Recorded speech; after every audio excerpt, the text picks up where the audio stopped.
I watched the young Marine place 2 6-packs of beer on the checkout conveyor. "Thank you for your service," the young female cashier said with a big smile. He returned her smile. "Just doing my duty." I felt my stomach tighten.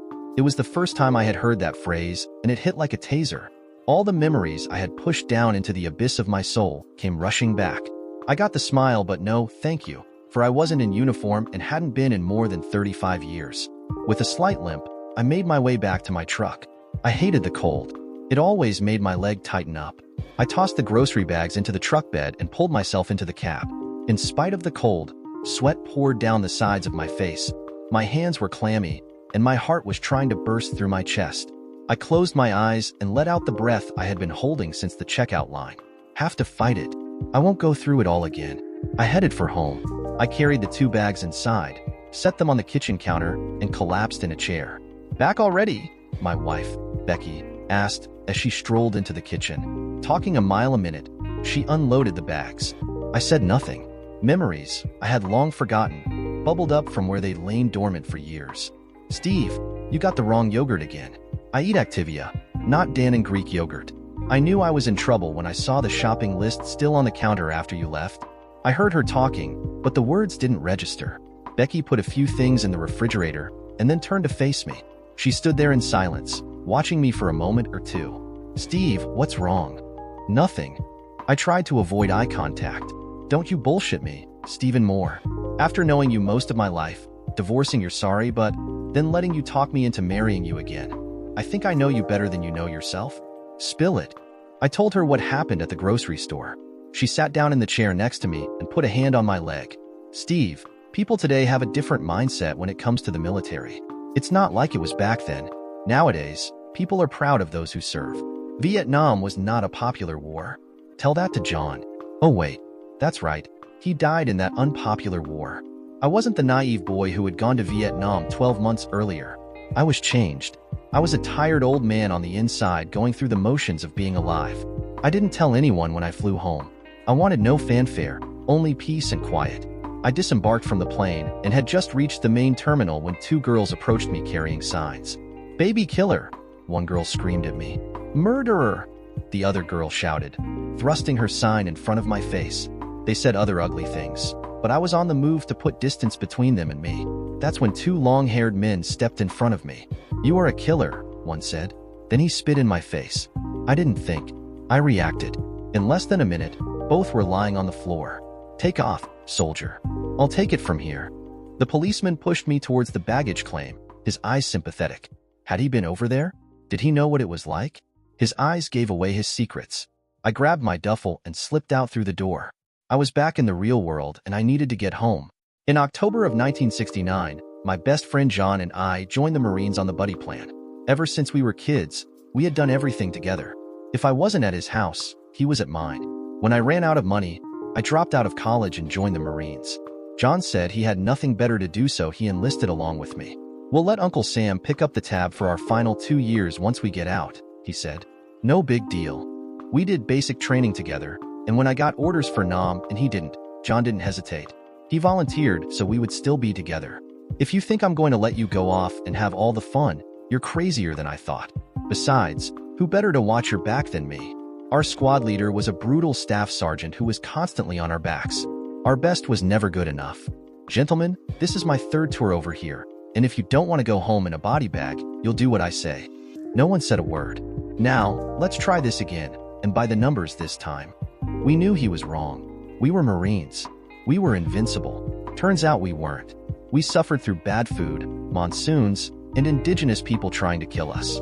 The only bright spot on base was the Enlisted Man's Club. Even though the only cold beer was the first one, it was a place to kick back and let it all out. Drunken Marines talk a lot. Some guys used marijuana instead of beer to get through the tough times. Me? I wanted my head on straight when we went into the bush. Our luck held.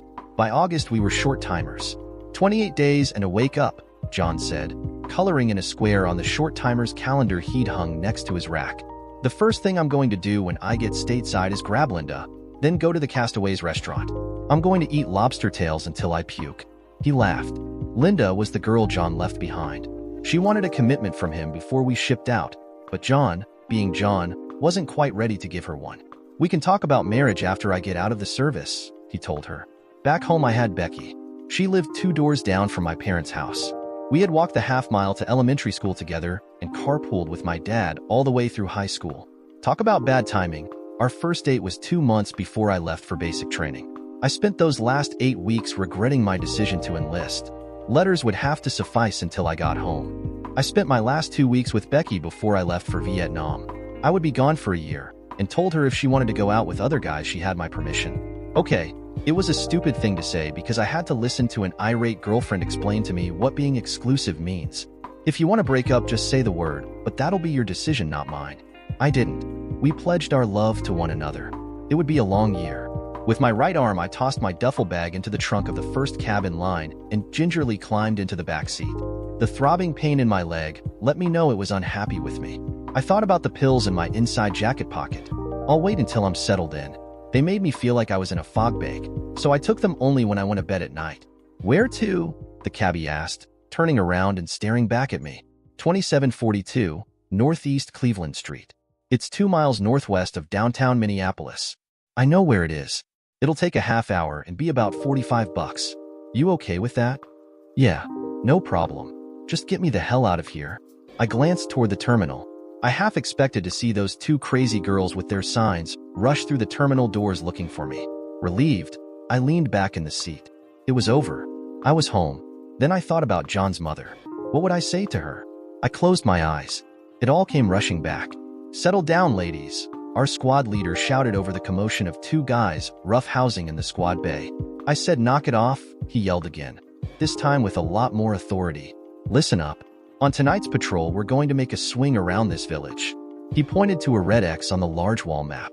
And then head 3 clicks to the northwest around this one, he said, dragging his finger along the path we plan to take to the next red X. Headquarters got some intel about recent Viet Cong activity there and wants us to check it out. We'll be out all night. So take extra water and a carton of sea rats unless you like being hungry.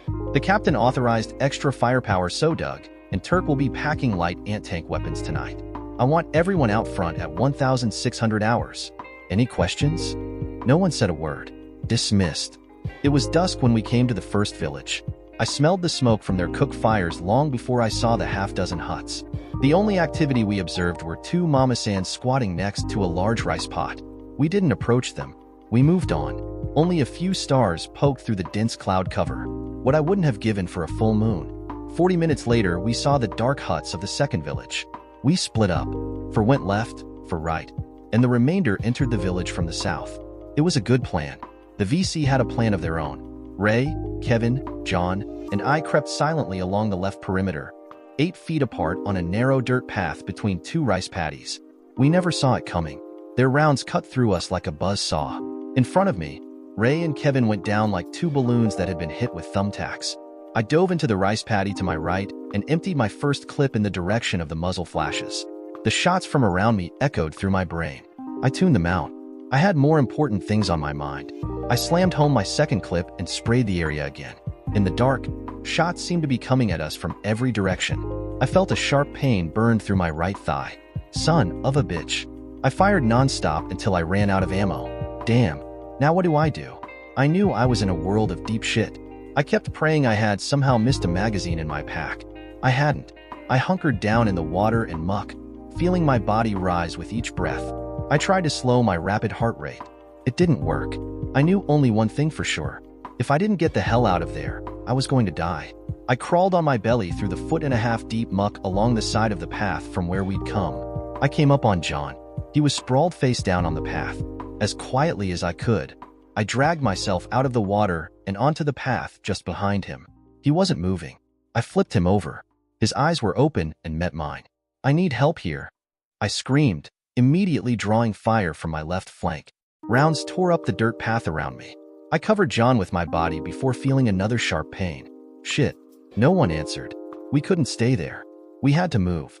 I let go of my rifle and pumped on sheer adrenaline. I dragged John's limp body down the path and behind 2 fallen trees.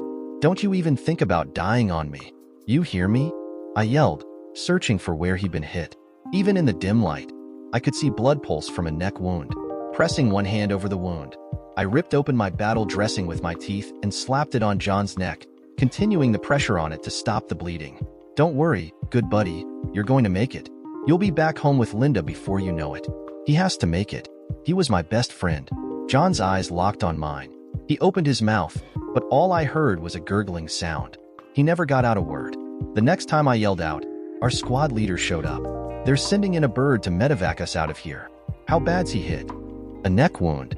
I think I've stopped the bleeding. Hang tight. We'll be out of here soon. John didn't make it. He was dead before we got back to base camp. The bullet had severed an artery in his neck. I had taken a round in my right thigh, and another had gone through my upper left arm. Unlike John, I would live. At least that's what I told myself. Buddy, that'll be $40, the cabbie said, bringing me back to the present.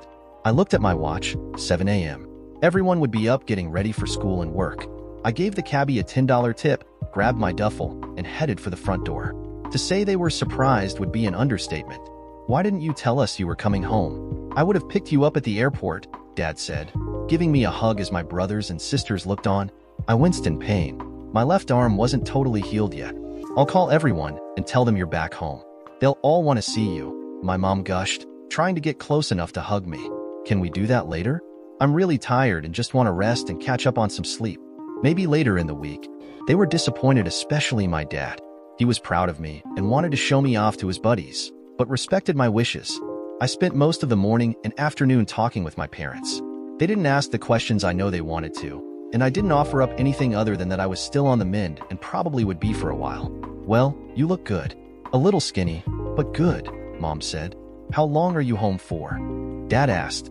I've got 30 days leave and then I'll be processed out. The doctor said hopefully my limp will go away with time, but they can't be certain. They mentioned something about disability, but I'll have to wait until my leg is totally healed before they can see how much permanent damage was done. Does Becky know you're home yet? My mom asked. Not yet. I plan on surprising her when she gets home from work tonight. I smiled at the thought. I popped a pain pill. It knocked me out for a couple of hours. About 4:30 I stumbled out of bed, grabbed a shower, and put on clothes that had been hanging in my closet unworn for the last 2 years. I looked at myself in the mirror. They were a little big, but I didn't care. I felt almost normal. When Becky saw me, she nearly busted through the screen door to get to me. She hugged me so tight I thought she cracked a rib or two. At 5'8", she was only 3 inches shorter than me, but I never knew she was that strong. God, I missed you so much, she said, kissing me again and again as her parents stood behind her taking it all in. Then she was somber. I'm sorry about John. Yeah, so am I. We stayed up most of the night kissing and talking. Well, she talked, I listened, and steered her away from anything I didn't want to talk about, which included everything about John. The one thing I did notice was that she looked exactly the same. She still wore her shoulder-length dark brown hair off to one side. Her royal blue eyes still sparkled when she looked at me, and I still couldn't get in a word edgewise once she started talking. Nothing about me was the same. It was hard at times, but I did my best to keep my attention on her and not a place halfway around the world. Your mom said you got some kind of commendation for bravery. You going to get a medal or something? No medal, just a piece of paper that said I was some kind of hero for letting John die. It came out sarcastically, but Becky never picked up on it. Or if she did, she let the subject drop. I kissed her goodnight, or in our case good morning, and headed for home. I wasn't looking forward to what I had to do today, but I couldn't put it off any longer. I didn't have a clue how I would begin, but I owed it to John. I would manage somehow. That morning I stood in front of a door I had walked through most of my life without knocking. Not this time. My eyes were wet even before I rang the bell. John's mother took one look at me and started to cry. I closed the distance between us and held the woman who had been my second mother growing up. I broke down as I attempted to tell her how sorry I was. She shushed me, telling me over and over it was all right.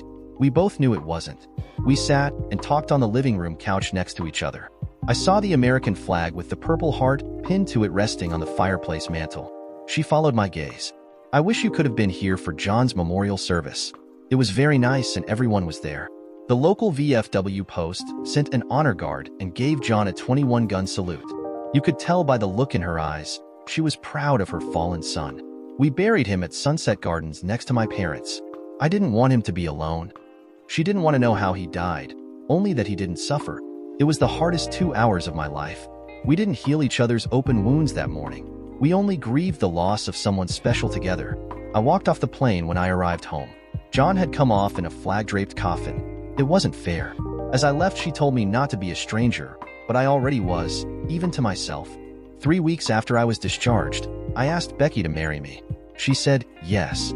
I wanted my old life back. I wanted normal. A notary married us on July 1st, 1972. We had a small reception at her parents' house with immediate family and a half-dozen friends. We drove up to the north shore of Lake Superior for our honeymoon. We rented a cabin and got reacquainted after being apart for a year. That week was a slice of heaven. I can do this, I thought. I went back to college in September. I watched from a distance as other students protested the war. Their war. It wasn't mine any longer. I got an early Christmas present. I came home from class one afternoon to an insanely excited wife. "We're pregnant," she shouted. We skipped dinner. We made love, planned our future, and fell asleep in each other's arms. Our new life was rapidly changing, and we couldn't have been happier. 12 days after our anniversary, we welcomed Abby into our life. We were a family. That was the last good thing I remember happening that year. I tried, but I couldn't hold it together. First, I had recurring nightmares that haunted my sleeping hours. Most nights, I would wake up screaming and drenched in sweat. Those were the good nights. Other nights, I tussled with Becky and pushed her off the bed. "Honey, if I start to thrash around on the bed, just shake me awake." Sometimes it worked. Other times, she dumped a cold glass of water on me. Eventually, our king-sized waterbed was replaced with 2 twin beds. The first chunk of our fractured marriage had broken off. After only 1 semester, I dropped out of college. Even with Becky's help, I could no longer concentrate and retain what I had read. Truthfully, I got tired of looking into the faces of students who protested against a war they didn't know shit about. "Talk's cheap when you're safe in your own bed at night," I wanted to say to them. I bounced from job to job until there weren't any left. I had a million excuses, but that's all they were. If I wasn't fired for being late for work, I developed an attitude and got canned for that. The day Becky came home and said McDonald's was hiring, we had a huge argument. "You think that's all I'm good for? Flipping burgers at McDonald's?"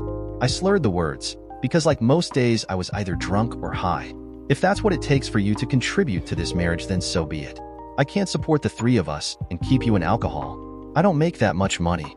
Why don't you grow a set of balls and man up? "Well, I got you pregnant with Abby, didn't I? So, it can't be that." I snickered like an idiot. It didn't go over well with Becky. I thought I married a grown-up. Guess I was wrong. The look she gave me wasn't the loving one she'd given me when we first got married. She scooped up Abby and left me alone with my vodka and the pills I scored on the street that morning. I heard our bedroom door slam. From that night on, I was banished to the couch. I should have done something, anything, but I didn't. Her once bright blue eyes were now cold, narrow slits. The smile that I had fallen in love with was no more. And the soft, breathy words we'd whispered into each other's ears while we made love were distant memories. They'd been replaced with sharp barbs, ugly confrontations, and finally silence. I watched as the life drained out of our marriage. And as with John, I was powerless to stop it. "Stop. You can't do that." I screamed through the closed window as 2 men in a tow truck repossessed my car. The next day, when I walked back from the liquor store, I found all my clothes boxed up in the hallway in front of our apartment door. If I hadn't been so out of it, I probably would have cried. This was only a little setback. I'll bounce back, I tried to tell myself. The only one who believed it was me. My dad helped me transport the boxes to their house. I was back living with my parents, staying in the room where I had spent my boyhood. Our marriage lasted 2 years, 10 months, and 18 days. Frankly, I'm surprised Becky stuck it out that long. If it had been me, I would have dumped my sorry but long before she did. I loved Becky and Abby, but I let the demons in my head destroy our life together. 2 weeks after Becky kicked me out, I was served with divorce papers. I must have signed them, though I don't remember doing so. Most days I was out of it from the time I woke up until I crashed at night. My parents tried.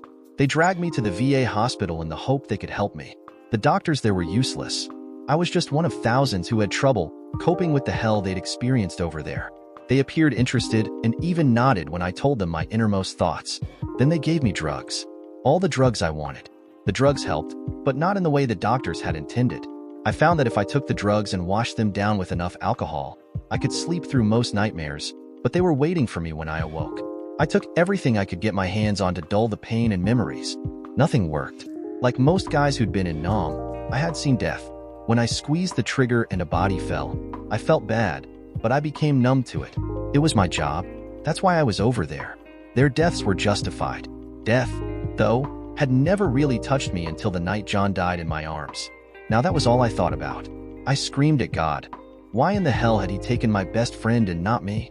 He never answered, so I just gave up and died in my own way. Alcohol and prescription drugs weren't strong enough to eliminate the pain. I needed something stronger. So street drugs became my crutch of choice. My parents booted me out when they caught me stealing from them. I stole money, then whatever I could lay my hands on to pawn or sell on the streets. I sponged off my friends until they grew tired of me. For the next 20 months I panhandled and stole items out of cars. I slept wherever I ended up crashing at night.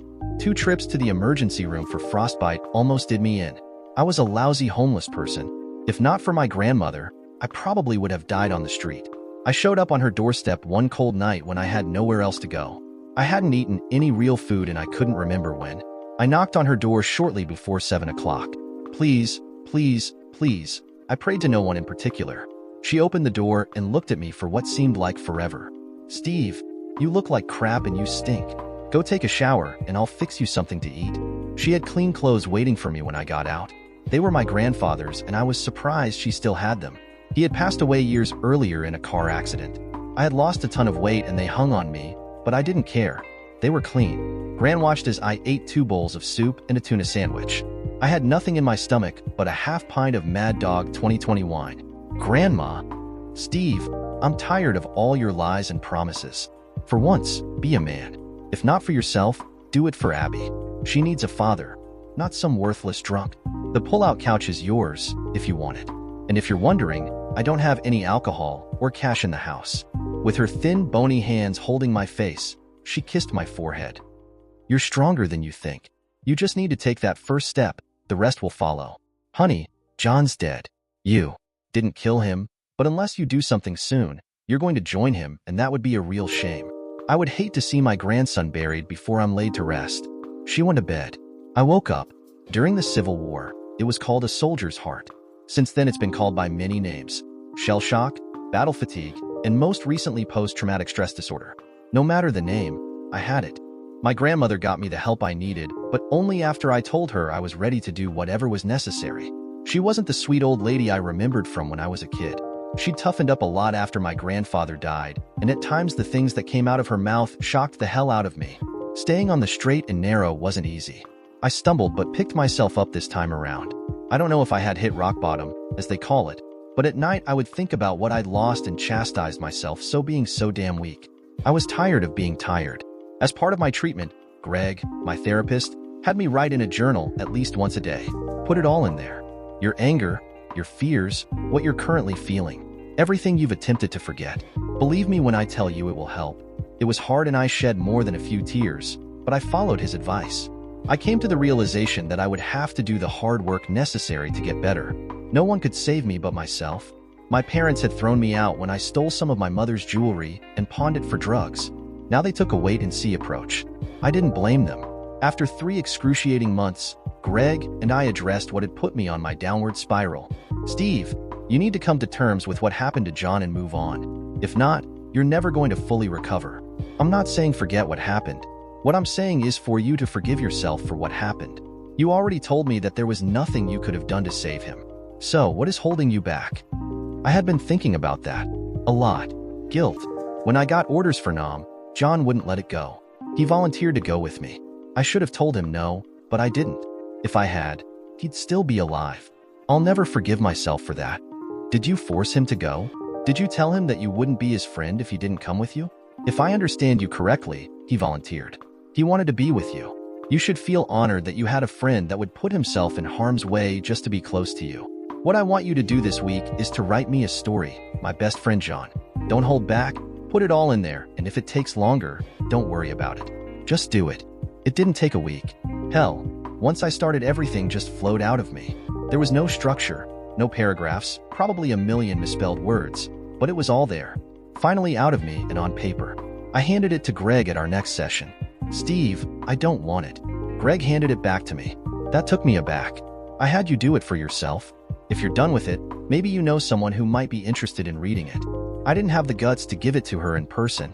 She had lost a lot, more than I had. I sent it to John's mother in the mail with a little note. This is how much your son meant to me. What do you have to lose? She's not going to shoot you. At least I hope she won't. I wasn't as sure as Gran was.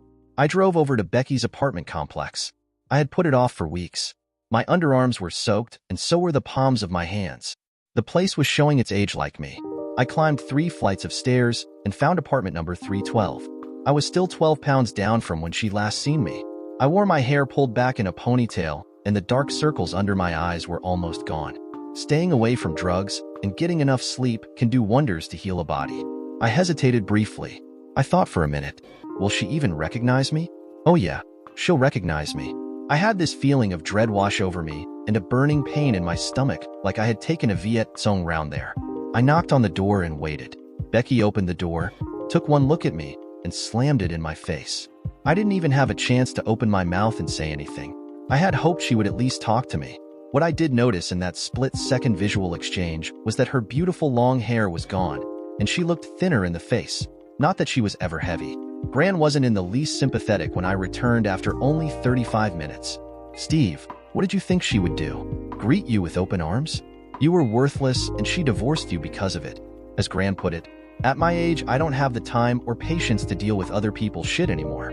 I've seen it all, and nothing what you or anyone does will surprises me anymore. Unlike when I first came home from overseas, this time she wasn't cutting me any slack. Frustrated, I paced back and forth in the kitchen. I just wanted to see my little girl. She has no right. Gran stopped me before I could say another word. You've burned a lot of bridges over the last couple of years. Some of them you'll have to repair one board at a time. But I've changed. I'm working and going to night school. I haven't had a drink in 5.5 months, and I'll never get hung up on drugs again. How can I get her to see that? Gran touched my cheek. Sweetheart, life isn't fair. You of all people should know that. Don't tell. Show Becky you've changed, but don't push or get angry. Just put yourself out there again and see what happens. I took her advice to heart. Each night after dinner, I knocked on Becky's door. The third night, she opened the door and told me to go away. Then she slammed it in my face. At least she'd spoken to me. On the 6th night, she opened the door. Why are you stalking me? What the hell do you want? I'm sorry, is all I got out before she slammed the door again. Day 10, I got a little further. I knocked and she flung open the door. We're all sorry, but some things are unforgivable. Her eyes were cold. I saw the outside of her door once again. On day 12, I caught a break. Becky opened the door on the first knock. She said nothing. She just glared at me. I cleared my throat and spoke up. Can I see Abby? Come in, but you're not staying long. I saw the 2 small arms wrapped around Becky's legs. I dropped down on one knee and waited. A small head peeked around Becky's left leg and looked at me for a split second before moving back to her hiding place. Honey, this man is your daddy. She didn't move. See what you've done? Your own daughter doesn't even want to see you. There was venom in her voice. Abby, I brought you something. I pulled the wrapped present from behind my back. She slowly came out from behind Becky, one arm still wrapped around her mother's leg. Abby had shoulder-length long brown hair, just like Becky used to have.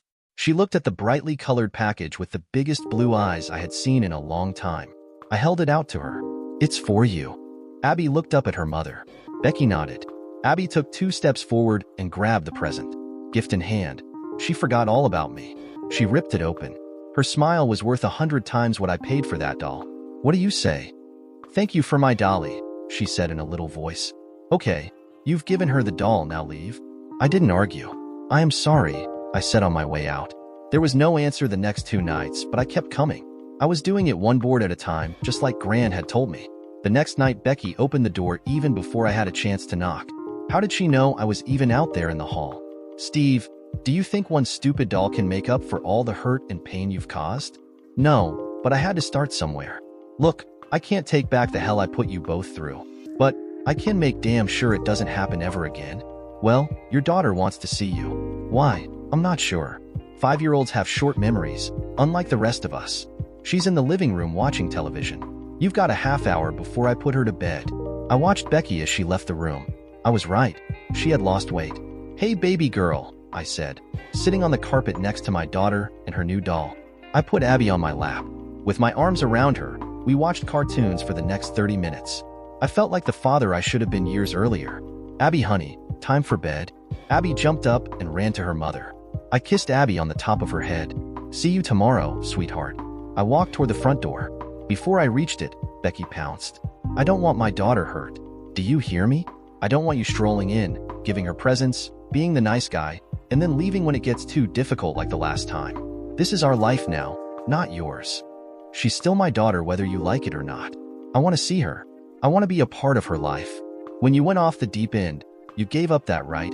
Or did you forget that part of our divorce decree? I loved you, but it wasn't enough for you. The drinking, the drugs, I can't take another chance that you're going to conveniently check out when things get tough. I had issues back then that I never had the guts to face. I'm better now. I've gotten help. I was doing my best to plead my case. I'm happy for you, but I was the one who had to pick up the pieces last time and deal with the shit you left behind. Do you know what it's like to have a drug dealer come to your door and demand money for the drugs your husband bought? Have him threaten my baby? You don't have a clue what we went through, even though I don't think you deserve it. I'll let you see Abby on Monday and Wednesday nights and every other Sunday. If that's not good enough, I suggest you get a lawyer. Legally, you have no visitation rights. But I'm not heartless and Abby needs a father in her life, even if he's a piece of shit like you. She closed the apartment door. Repairing this bridge might take a lot longer than even Grandma thought.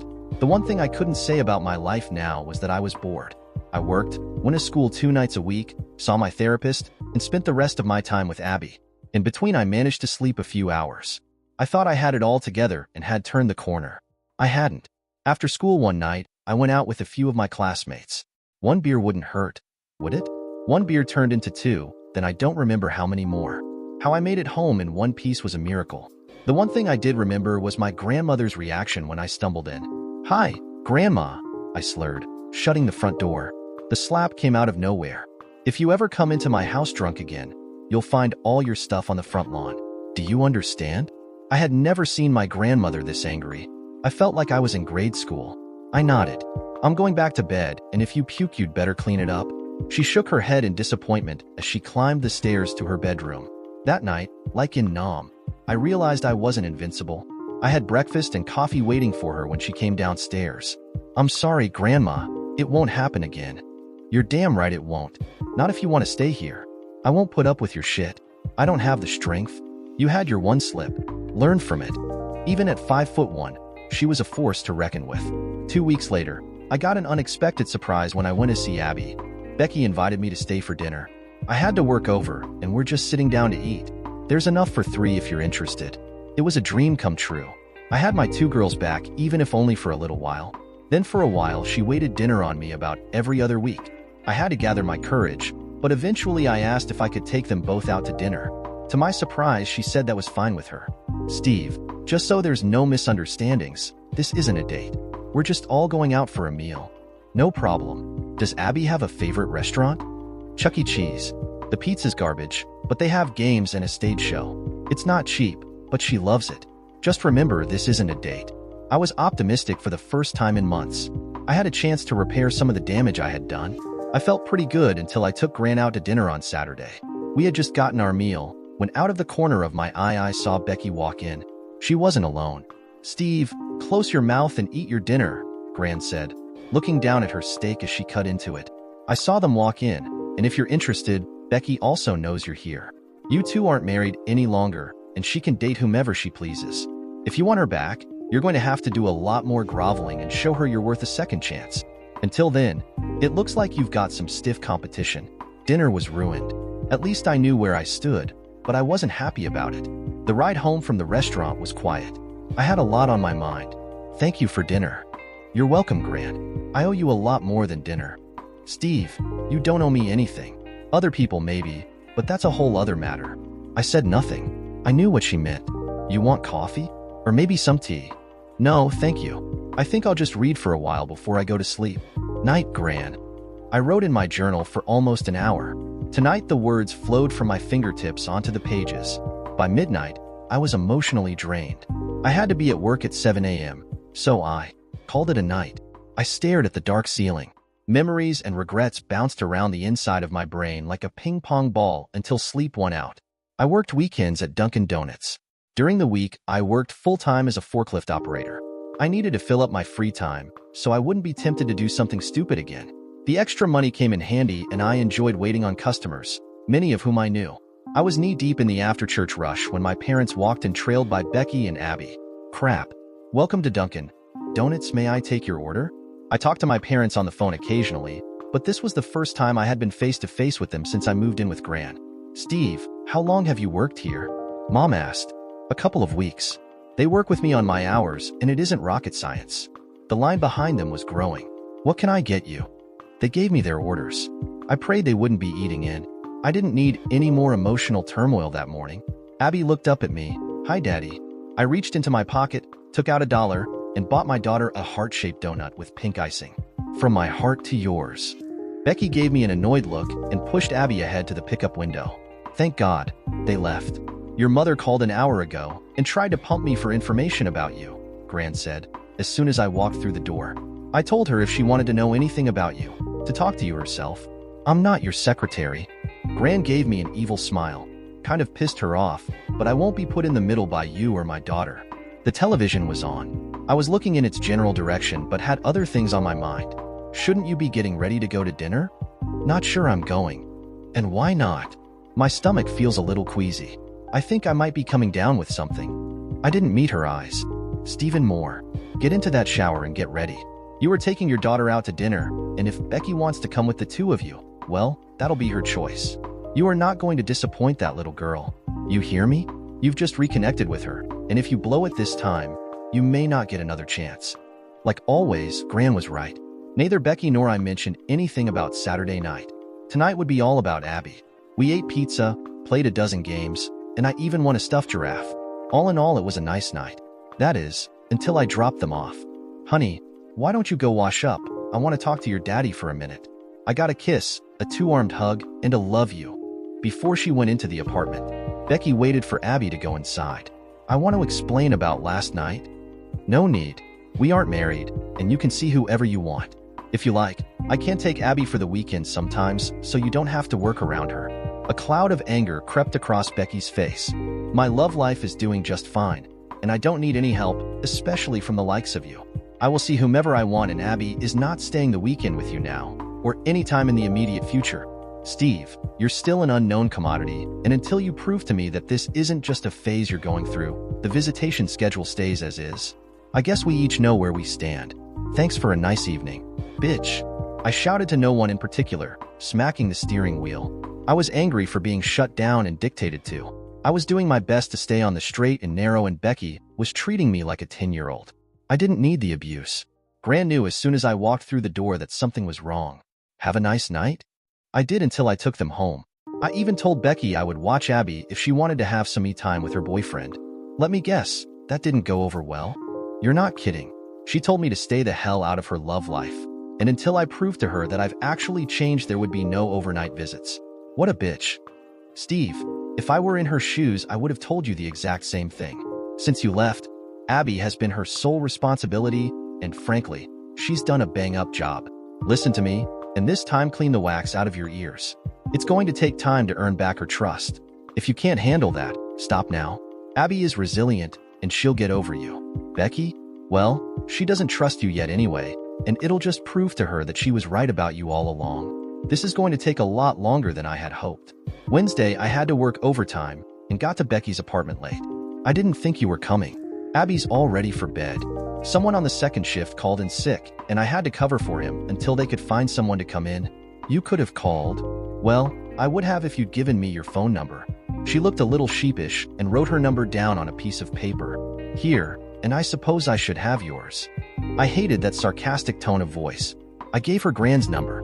How about if I read Abby a bedtime story? Becky nodded and took me back to Abby's bedroom. Daddy. Hey, baby girl. I came to read you a bedtime story. She bounded out of bed, ran over to a shelf, and grabbed a book. Read this one. She handed me a Dr. Seuss book. I read the story about the Lorax and the trees. When I was finished, I got a hug and a kiss. With a quick goodbye to Becky, I was out the door. I wasn't about to get into it with her tonight any more than I already had. The next 2 months were crazy busy. Greg talked me into joining a support group that met every Wednesday evening at 5 o'clock. That meant I could only see Abby for a few minutes before she went to sleep on that night. Becky and I were getting along better. I had dinner at her apartment every Friday night, or I took them out. Things were looking up until I met Carol, the weekend manager at Dunkin' Donuts. We ran into each other at the grocery store one evening and started talking. One thing led to another, and I asked her out on a date. I took her to a local steakhouse and we had a fantastic time. After that, we went out every other weekend, mostly on Saturday nights. One night I ran into Becky and a few of her girlfriends. The look she gave me wasn't special. When I arrived to see Abby on Monday, I felt the chill in the air. She said nothing that night or on Wednesday night, but Thursday night she called to say Friday night's dinner was off. This way you'll have another night to take your friend out. She drew out the word friend until it sounded like a full sentence. Or maybe it'll give you a free night to go out with your friend. I wasn't pulling any punches. I don't have to explain myself to you or anyone else. And neither do I. Then I remembered what my grandma had drummed into my brain. Listen, don't talk. Look, we can take pot shots at each other all night, and all it's going to do is pull us further apart. How about a truce? I don't want to argue, and, for Abby's sake, we need to try to get along. Steve, I'm still dealing with the stuff you put me through back then. Becky, don't feel like the Lone Ranger. I still have issues with what I did back then. It's taken me months and a lot of therapy to start to turn my life around. I've just scratched the surface. We need to sit down and talk. Not yell, scream, and argue, but really talk to each other one of these days. I wanted to talk a long time ago, but all you wanted to do was get high or drunk every night. I wasn't ready back then. I felt responsible for John's death and couldn't cope with the pain. When alcohol didn't work, I tried drugs. In the end, you and Abby became what the military refers to collateral damage. I'm better, and although it's going to take a while, I'm committed to getting my old life back. I would like you and Abby to be a part of that life. Becky didn't say anything. Steve's stomach tightened up. I'll understand if you don't want to. Steve, you're throwing a lot at me tonight. I understand you're working on it, but you have to come a lot further for me to sign on. Maybe in a couple months, if everything goes well, we can have this discussion again. I would like that. Now, how about if I take you and Abby out to dinner tomorrow? My treat. I always paid. Friday night went well. Abby was glad to see me, and Becky seemed more at ease. I wanted to be normal again, but it was going to take time and a lot of hard work. For the first time, since I had gotten clean, I knew I was up to the task. I joined Greg's Wednesday night support group for one reason. He swore it would help me get back on track by talking to other vets who were dealing with the same problems I was. It did help, but it also opened my eyes to other unresolved issues in my life. Hi, my name is Steve Moore, I said the first night. Welcome, Steve, they said in unison. I'm an ex-drug addict, an alcoholic, and a thief. I've managed to alienate my entire family and lost my wife and young daughter. If it wasn't for my grandmother, I would be dead. In other words, you're just like the rest of us losers, someone in the back yelled out. What I want is my old life back. I heard snickering. Okay, let me rephrase that.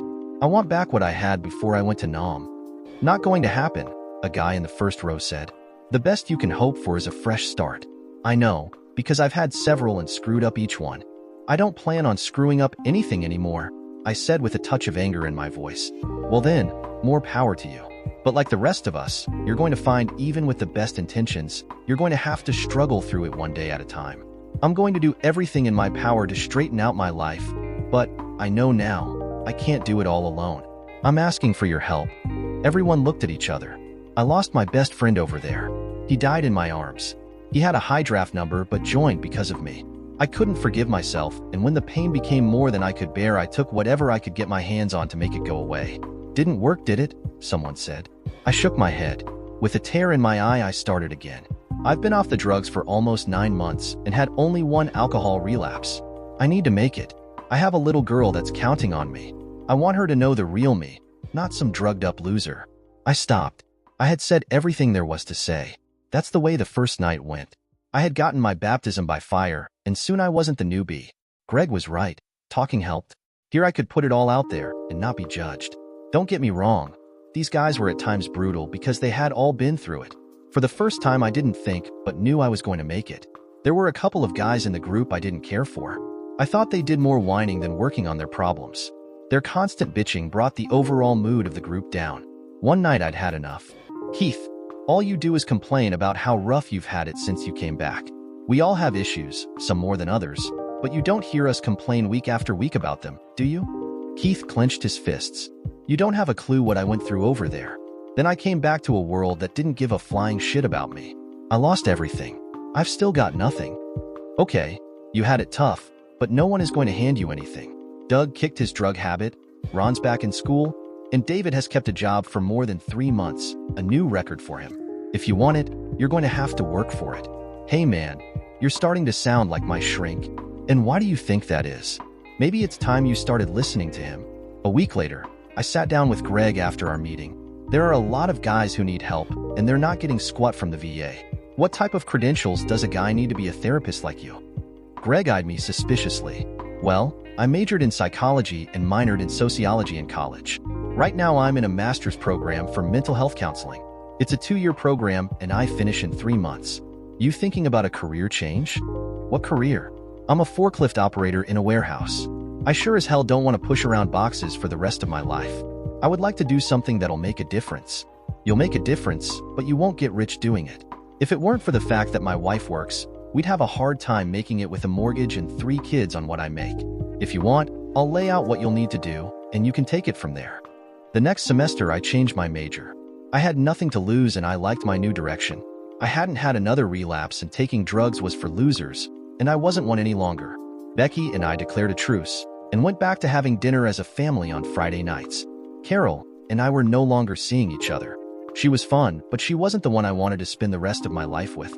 Truth be known, I still had this fantasy about Becky, Abby, and me being a family again. Even though Becky had never given me any indication she was softening, I could still dream, and I did most nights. 2 weeks later, Becky approached me Monday night. Steve, are you working or doing anything else this Saturday? No, why do you ask? Abby is spending the weekend with my mom, and I thought maybe we could have that talk we've been putting off. My stomach tightened and did flip-flops at the same time. I would like that. What time Saturday? Why don't you pick me up at 9 and we'll go out for breakfast? I have a feeling we're going to need all day. She gave me a wary smile. I prayed I could keep my emotions in check. My grandmother put her hand on my shoulder before I left Saturday morning. Don't blow it today. Listen and let her direct the conversation, at least at first. Remember, she's going to tell you how it is from her perspective. You may not agree with everything she says, but this won't be the time to disagree. Shut up and listen not only to what she says, but how she says it. Lastly, I'm sorry isn't going to cut it this time around. It's gone way beyond that. Do your best to explain the reasons why and move on from there. Understand? Yes, and I won't blow it this time. I promise. That was a promise I was going to keep.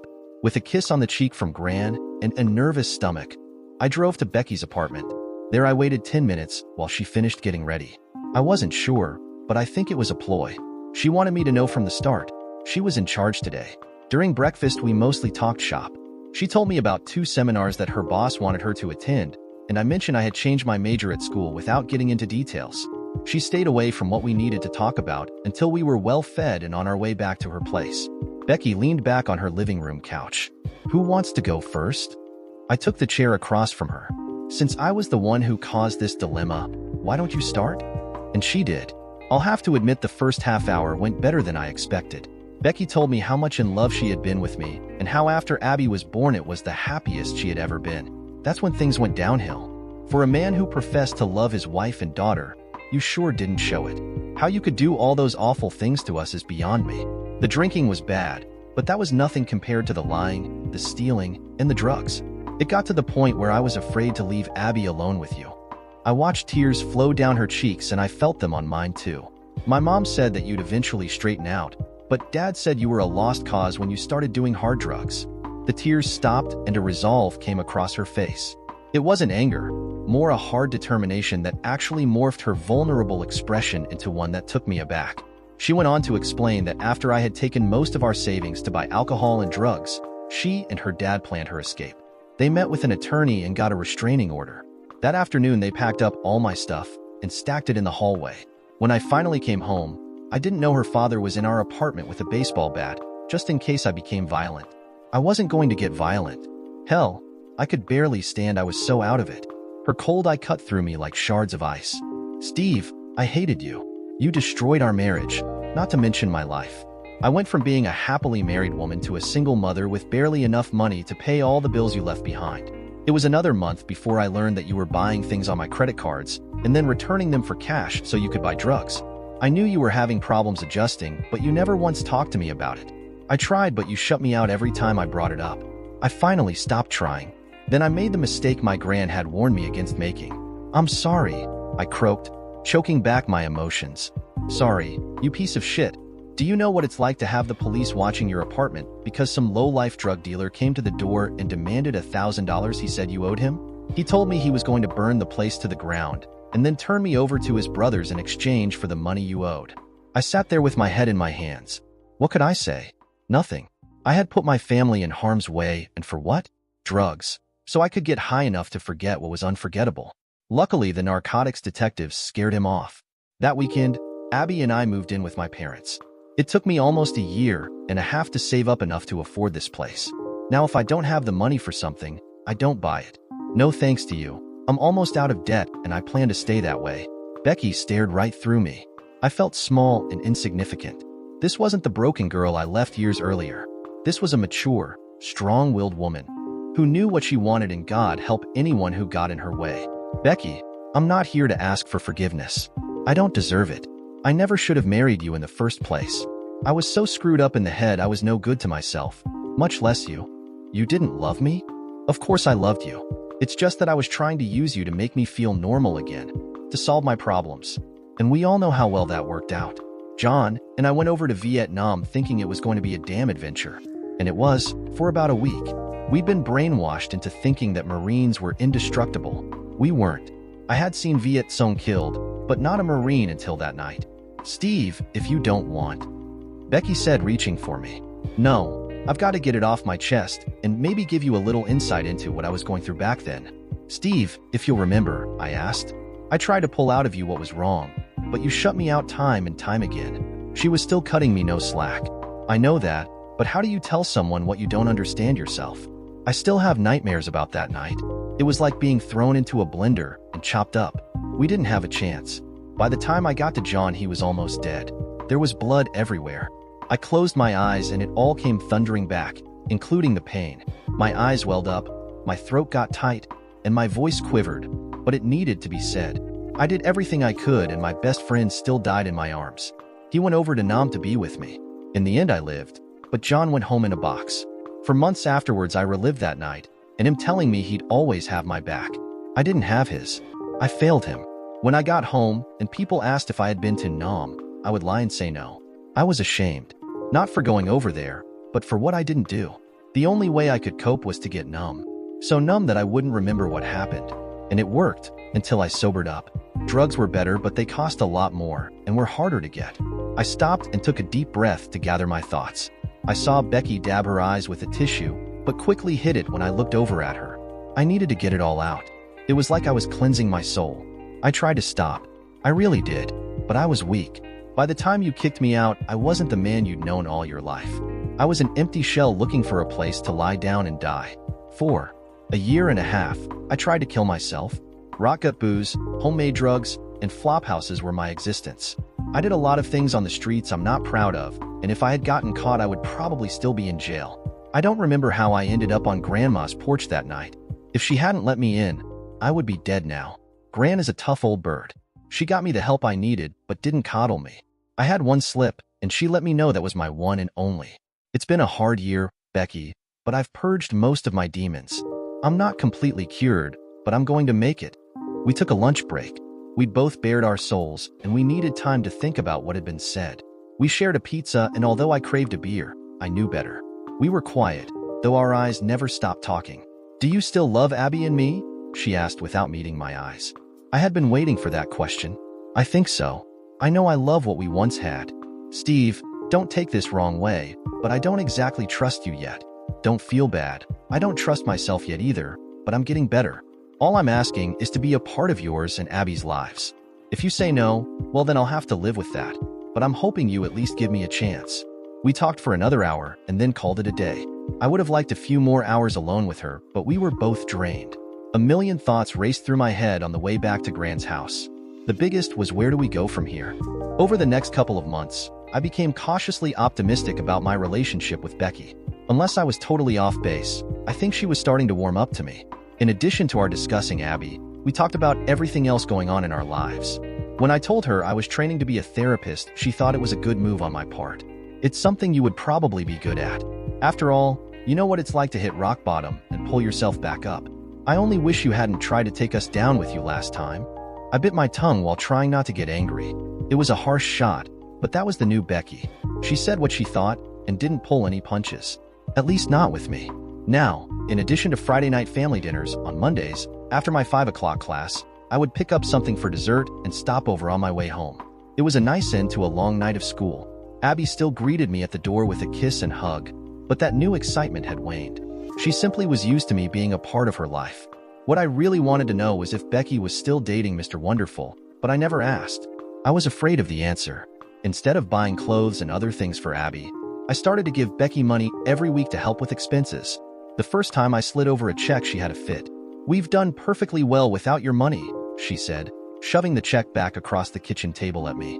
"I know, but Abby's my daughter and I want to help." It took some coaxing, but she eventually took the money. "I guess I can use it for the extras I haven't been able to afford." She didn't say it, but her eyes said thank you. Now every Friday, when I gave Becky a check, she gave me a small smile and slipped it into her pocket. I was doing right by her and Abby. It felt good. For next Wednesday's meeting, I want everyone in the group to bring the person who means the most to them.